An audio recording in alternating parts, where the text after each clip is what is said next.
Hello everybody, welcome to Card Quest. In today's video, we're going to be talking about shipping cards through tcgplayer and eBay and any other sort of platform. First and foremost, I want to talk about. First off, it doesn't matter. It could be Magic, Yu-Gi-Oh, Pokemon, whatever you sell, whatever you like. But first and foremost, what you're gonna want to do, obviously, have an envelope in some sort of way to protect it. Sleeve always recommended, no matter how you're shipping.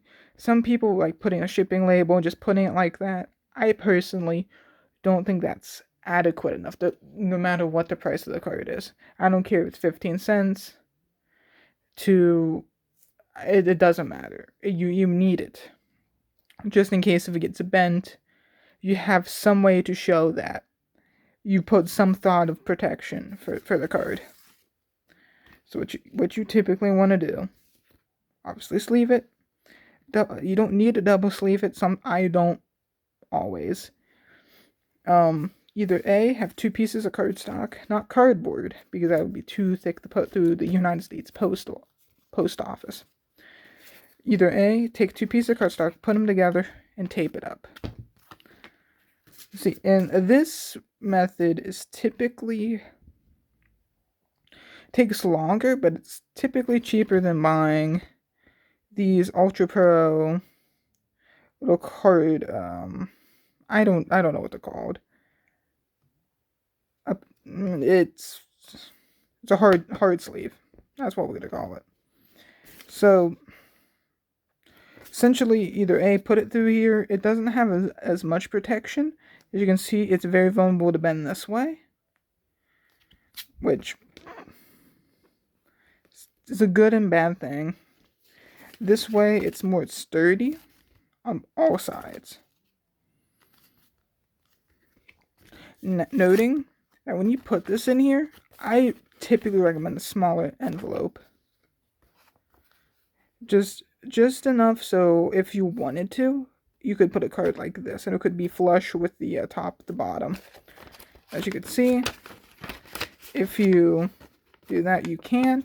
If you choose to put the if you put like the shipping label with the what the person ordered with it, it would be flush with the envelope.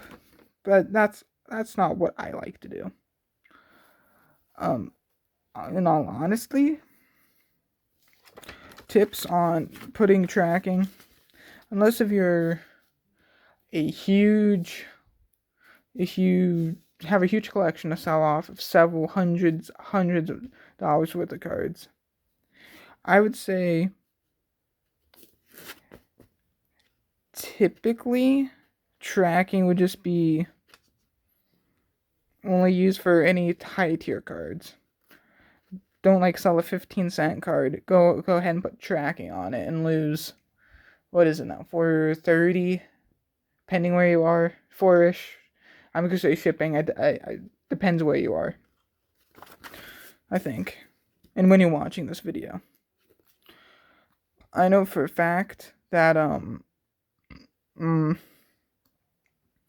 you're shipping this, you want to first off ship things when you feel like if you received it that way, it will be, you would appreciate the protection used on it. And it's how, if you're at least on TCG and eBay, you'll build good reviews that way. It's putting care in the packaging the cards.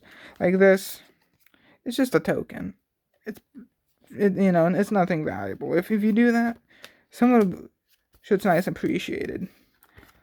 If it's something obviously more on the expensive side, please use these. Don't cheap out. Just putting in the shipping label what you ordered and then send it off with tracking.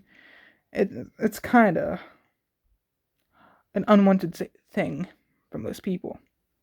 Another thing that I sometimes do, if I have a real expensive card, I would take this, and it'll still be fine to send through the post office with tracking.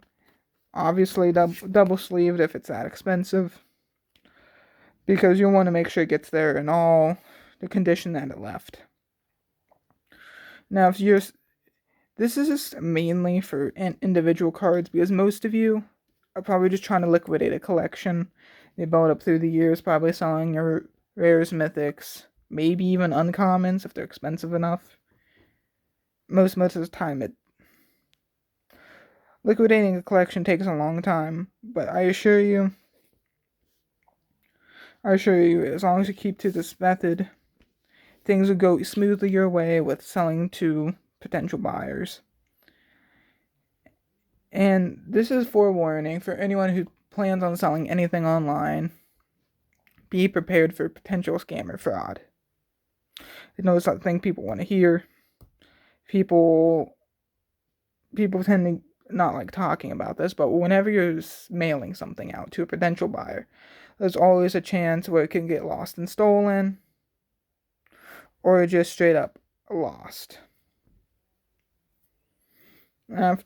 And you, with your tracking, you can argue it, but without tracking, most of the time you can't argue with anything, at least on tcgplayer. I just want you guys, girls, and anyone who's watching to just be aware of this. And you sell, say you have a whole stack of tokens. I'm not going to tell you they're going to sell, but you could liquidate them. Maybe buy a whole new box, depending how long you've been playing. And honestly,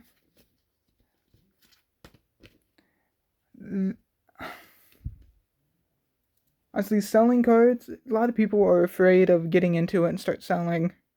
But as long as you're careful and be careful how you package things and do your diligence. Of course, let's say someone bought this, and it gets lost somewhere. You still sold this at the end of the day. But this is all assuming you don't have tracking. Obviously, tracking you can fight for that. I believe both on TCG and eBay. If you like shipping out on any other websites, you do you. It's not my thing.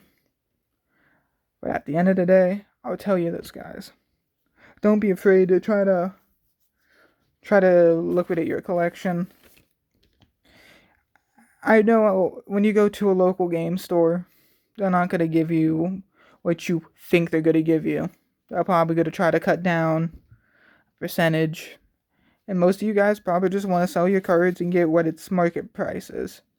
But be aware, when you're selling these, eBay, TCG would take a small cut of anything you make on there. At first you depends on the value of the card. You're either going to notice it or not going to notice it. But I just want you guys to be aware. When you're selling, say, 100 of these, let's say 20-cent cards, versus one $100 card, you're going to notice the bigger chunk rather than little chunks taken out. At the end of the day, like and subscribe, leave a comment in the comment section, and you guys have a wonderful day.